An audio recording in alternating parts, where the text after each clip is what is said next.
और अमेरिका और यूरोप की मंदी का एक दूसरा कारण मैं और बताता हूं, जिससे 2 दिवस 3 दिवस पहले की ये जो अतिरेकी घटना है वो जुड़ी हुई है, उसको आप जरा ध्यान से समझने की कोशिश करें। ये जो वॉशिंगटन में इतना बड़ा तमाशा हो गया, 2 बड़े टॉवर्स को ध्वस्त कर दिया एक हवाई जहाज ने। ये 2 बड़े टॉवर्स करीब करीब 110 मंजिल वाले थे, जिसमें पता नहीं कितने हजार लोग मरे हैं। कोई भी निर्दोष नागरिक मरे तो दुख होना चाहिए हमें, क्योंकि हम भारतीय संस्कृति के लोग ऐसा मानते हैं कि किसी को मारने का अधिकार किसी को नहीं है, क्योंकि जीवन देने का अधिकार जब हमें नहीं है तो मारने का अधिकार हमें नहीं, तो हम तो सब दुख ही प्रकट कर सकते हैं। लेकिन ये जो घटना घटित हुई है, इसका मंदी के साथ सीधा रिश्ता है, मैं ऐसा मानता हूं। आप मेरी बात को थोड़ा हो सकता है आज हंसें, लेकिन आप देखेंगे 10 बरस के बाद मेरी बात आपको पूरी की पूरी सच दिखाई देगी। मैं ये कहना चाहता हूं कि ये जो भयंकर दुर्घटना अतिरेकियों ने की अमेरिका में, वॉशिंगटन डीसी में 2 टॉवर उन्होंने उड़ा दिए, इसका मंदी के साथ सीधा रिश्ता है।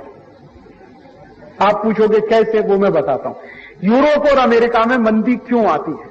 मैंने यूरोप और अमेरिकन इकोनॉमी का पिछले 10-12 वर्षों में काफी स्टडी किया, और स्टडी करने के बाद मुझे जो हैरान करने वाली बात मिली, माहिती मिली, वो ये कि वहां जो है इंडस्ट्रीज जो चलती हैं, उनमें जो सबसे ज्यादा इन्वेस्टमेंट होता है, जो पूंजी निवेश होता है, वो किन इंडस्ट्रीज में है? हाईएस्ट इन्वेस्टमेंट अमेरिका में वॉर इंडस्ट्री में है।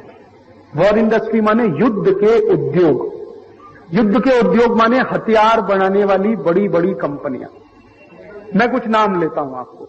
एक बहुत बड़ी कंपनी है रैथियोन कॉरपोरेशन, हजारों अबज डॉलर के हथियार हर साल बनाती है, अमेरिका की सबसे बड़ी कंपनी है हथियार बनाने वाली। दूसरी नंबर की जो कंपनी है अमेरिका की, एक्सॉन, हथियार बनाने वाली दूसरे नंबर की सबसे बड़ी कंपनी। तीसरी अमेरिका की कंपनी है फोर्ड। आपको जानकारी है कि फोर्ड कार बनाती है। कार बनाना तो छोटा सा धंधा है उसका, जो कुल धंधा है उसके 5% में वो कार बनाते हैं। 95% इन्वेस्टमेंट उनका वॉर इंडस्ट्री में है, फोर्ड का। उससे भी बड़ी एक अमेरिकन कंपनी है GM, general Motors. General Motors के बारे में आपको माहिती है कि ये भी कार बनाती है। कार बनाती है, लेकिन कार बनाना उनका संपूर्ण बिजनेस नहीं है, उनका बड़े बड़े मिसाइल बनाने का बिजनेस। तो रैथियोन है, फोर्ड है, जीएम है, एक्सॉन है। ऐसी मैंने अमेरिका की 50 कंपनियों की एक यादी बनाई है, और उन 50 कंपनियों का 1 साल का हथियार बनाने का जो कुल खर्चा है वो दुनिया के 150 देशों के बजट से ज्यादा है। इतना भयंकर उनके यहां वॉर इंडस्ट्री है। मैक्सिमम इन्वेस्टमेंट अमेरिका में वॉर इंडस्ट्री में है, हथियार उद्योग कहते हैं उसको वहां। और अमेरिका में उसको सैटेलाइट इंडस्ट्री कहते हैं। सैटेलाइट इंडस्ट्री माने मुख्य उद्योग। सैटेलाइट का अर्थ ये उपग्रह ही नहीं होता, सैटेलाइट का एक अर्थ होता मुख्य, सबसे केंद्र। जैसे हम भारत के बारे में कहते हैं कि भारत एक कृषि प्रधान देश है, तो माने एग्रीकल्चर हमारे लिए सैटेलाइट इंडस्ट्री है। अमेरिका युद्ध प्रधान देश है, उनके लिए वॉर इंडस्ट्री सैटेलाइट इंडस्ट्री। अब अमेरिका में क्या होता है, हथियार भयंकर बनते हैं, लेकिन वो हथियार जब नहीं बिकते तभी मंदी आती है, क्योंकि हथियार बन रहा है तो बिकना ही चाहिए। नहीं बिकेगा तो कारखाने बंद है, कारखाने बंद है तो मजदूर बेकार है, और हथियारों के कारखाने बंद तो स्टील वाले कारखाने भी बंद, क्योंकि स्टील इंडस्ट्री हथियार उद्योग के लिए माल सप्लाई करती है, केमिकल इंडस्ट्री हथियार उद्योग के लिए माल सप्लाई करती है, सीमेंट इंडस्ट्री हथियार उद्योग के लिए माल सप्लाई करती है। तो सैटेलाइट इंडस्ट्री जब खतरे में आती है तो अमेरिका के 90 दूसरे उद्योग खतरे में आ जाते हैं। 90 इंडस्ट्रीज अमेरिका में है जो वॉर इंडस्ट्री पे टिकी हुई है। एक ही इंडस्ट्री है अमेरिका में जो वॉर इंडस्ट्री पे नहीं टिकी हुई है, जिसको कॉस्मेटिक्स या ड्रग्स एंड फार्मास्यूटिकल इंडस्ट्री कहते हैं। बाकी सभी इंडस्ट्रीज उनकी वॉर इंडस्ट्री से जुड़ी हुई। अब अमेरिका में क्या होता है कि हर 25-30 बरस के बाद ऐसा होता है, एक साइकिल है वहां पर। आप अगर ध्यान दें तो भयंकर मंदी आई 1905-1910 के बीच में, भयंकर मंदी अमेरिका और यूरोप में। फिर क्या हुआ, उस मंदी को दूर करने के लिए पहला विश्व युद्ध उन्होंने लड़ा 1914 में, जो शुरू हुआ और 1917 तक चला, जिसको हम फर्स्ट वर्ल्ड वॉर कहते हैं।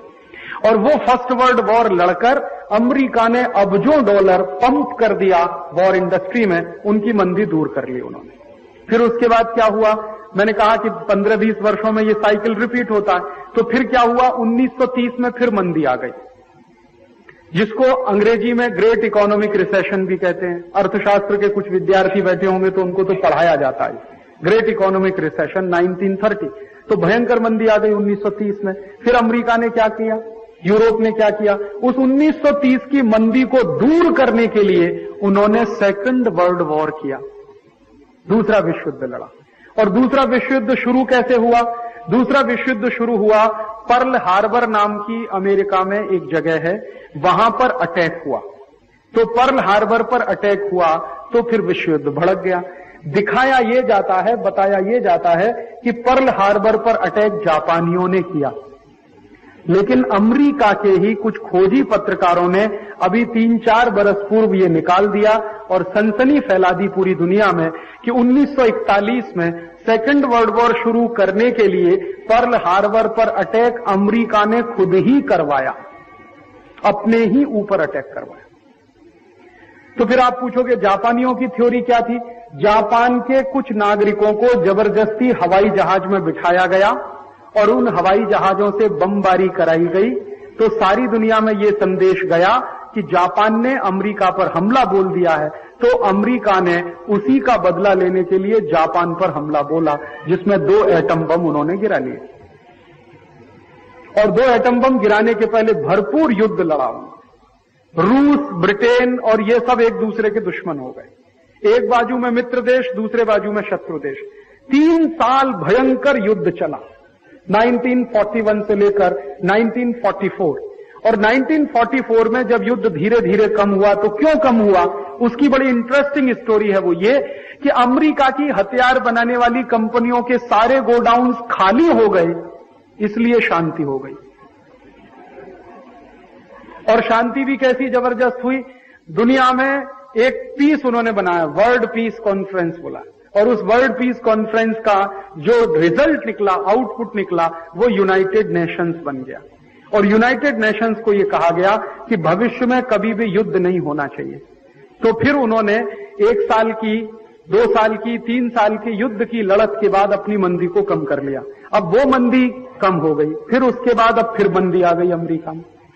अब मंदी आई है तो फिर उनको युद्ध लड़ना है। बीच में भी एक बार मंदी आई थी 1980 के आसपास, तो उस मंदी को दूर करने के लिए उन्होंने इराक और ईरान को आपस में लड़वा दिया। 10 साल दोनों कुत्ते की तरह से लड़ते रहे। आप सुनेंगे तो हैरान हो जाएंगे, ईरान और इराक का जो युद्ध हुआ वो कैसी बात से शुरू हुआ। मैं आपको एक सच घटना बताता हूं। वॉशिंगटन पोस्ट नाम का एक अखबार, वो अखबार में एक दिन खबर छपी कि ईरान और इराक के बीच में एक तेल क्षेत्र है जिसको शत अल अरब कहते हैं, वहां भयंकर तेल छुपा हुआ है। खबर छपी अखबार में, अमेरिका के अखबार। अब जैसे ही ये खबर छपी तो इराक की सरकार को मालूम हुआ कि हमारे देश में कोई इलाका है जहां बहुत तेल है। ईरान को भी लगा कि हमारा भी एक इलाका है, वहां पर बहुत तेल है। वो इलाका था बफर जोन कहलाता था। बफर स्टेट एक ऐसा इलाका होता है जिसमें किसी भी देश का कब्जा नहीं होता, दोनों देश चाहे तो उसको समय पर इस्तेमाल कर सकते हैं, लेकिन वो नो मैन्स लैंड होती है ज्यादातर जो बफर स्टेट होती है। तो शतल अरब में तेल छुपा है, तो इराक ने कहा ये हमारा, ईरान ने कहा ये हमारा है। तो अमेरिका बीच में चौधरी बन के आया, उसने कहा भाई आपस में लड़ते क्यों। तो उसने कहा क्या करें, तो यूनाइटेड नेशंस में प्रस्ताव ले आओ। तो दोनों ने कहा ठीक है प्रस्ताव ले आओ। तो यूनाइटेड नेशन में प्रस्ताव आया, तो यूनाइटेड नेशंस ने कहा कि अरे अब कैसे तय किया जाए, तेल किसका है, क्षेत्र किसका है। तो ऐसा करिए आप युद्ध लड़ लीजिए आपस में। बाकायदा यूनाइटेड नेशंस की सिक्योरिटी काउंसिल में ये बात आई कि आप युद्ध लड़ लो। तो ईरान इराक दोनों तैयार हो गए। अमेरिका यही चाहता था। अब ईरान इराक ने जब युद्ध की तैयारी शुरू की तो अमेरिका की हथियार बेचने वाली कंपनियों के मजे आ गए। उन्होंने इराक को भी हथियार बेचे, ईरान को भी बेचे, धुआंधार। इधर से सप्लाई ईरान को, उधर से इराक को। और अमेरिका की कंपनियों ने ग्रुप्स बना लिए, कुछ कंपनियां इराक के समर्थन में, कुछ ईरान के समर्थन, धुआंधार हथियार बेचे। और 10 बरस युद्ध चला। और 10 बरस के युद्ध में दोनों देशों ने एक दूसरे के 80 लाख नागरिक मार लिए। फिर भी फैसला नहीं हुआ कि कौन जीता कौन हारा। 10 बरस युद्ध चला, 80 लाख लोग मरे, कोई फैसला नहीं हुआ कौन जीता कौन हारा। फिर सिक्योरिटी काउंसिल की एक मीटिंग हुई और उसने कहा भाई फैसला कर लो आपस में। तो पहले भी हो सकता था, लेकिन कहा युद्ध लड़ लो। अब कहा फैसला कर लो। फैसला करने की बात तब आई जब हथियार खत्म हो गए, गोडाउन्स खाली हो गए, रातों रात पैदा नहीं हो सकते, तो चलो फैसला करो। तो फैसला हुआ। तो फैसला क्या किया अमेरिका ने चौधरी बनके कि अगर तेल है तो खोदते हैं उसको, आधा आधा बांट लेंगे। अब ये बात तो पहले भी समझ में आती थी, आधा आधा बांट लेंगे। तो उन्होंने कहा ठीक है। अब दोनों देशों के बीच तेल खुदाई का काम शुरू हुआ, तो ठेका किसको मिले वो सवाल आया। तो अमेरिका ने हमारी कंपनियों को दे दो ठेका। ना इराक को ईरान पर भरोसा, ना ईरान को इराक पर भरोसा। दोनों एक ही सभ्यता के देश हैं, एक ही जाति के हैं, लेकिन एक दूसरे के दुश्मन हो गए कट्टर। तो उनका भरोसा नहीं एक दूसरे पे, तो अमेरिका की उसमें लाग लग गई। वो जो बिल्ली बंदर की कहानी है ना, वो आप जानते, दो बिल्ली लड़ती थी, एक बंदर था, और वो एक की रोटी खाता था, वो दूसरे की भी। तो वो कहानी में पूरी रोटी बंदर ही खा गया, बिल्लियों को कुछ नहीं मिला। वही हुआ इसमें ईरान इराक के साथ। तो अमेरिका ने कहा हमको दे दो धंधा, तो उन्होंने कहा ठीक है। तो दोनों अमेरिकी कंपनियां जिन्होंने युद्ध के लिए हथियार बेचे थे, उन्हीं को तेल निकालने का ठेका भी मिला। अब उन कंपनियों ने तेल खोदना शुरू किया, माने ड्रिगिंग शुरू की। और जब करते गए 2-3 बरस के बाद कहा कि यहां कुछ भी तेल नहीं है, हो गया काम। अब जब ये तय हो गया कि इसमें कुछ भी तेल नहीं है, तो ईरान इराक वालों ने सिर पे माथा अपना पीटा कि हम पागलों की तरह से लड़ते रहे, अब यहां कुछ भी तेल नहीं।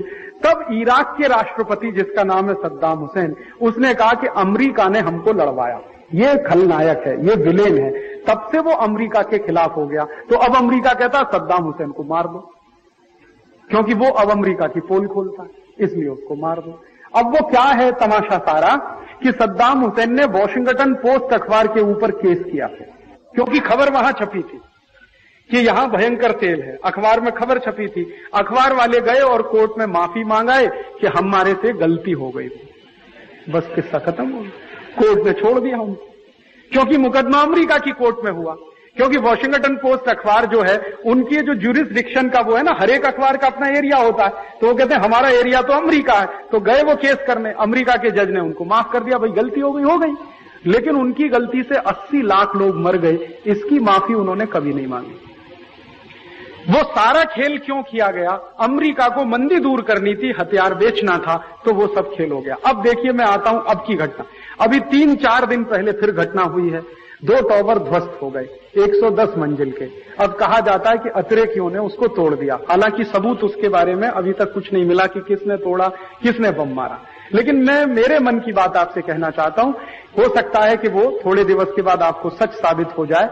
मुझे मन में ऐसा लगता है, मेरा इंस्टिंक्ट ये कहता है कि ये टावर अमेरिका ने खुद तोड़वाए।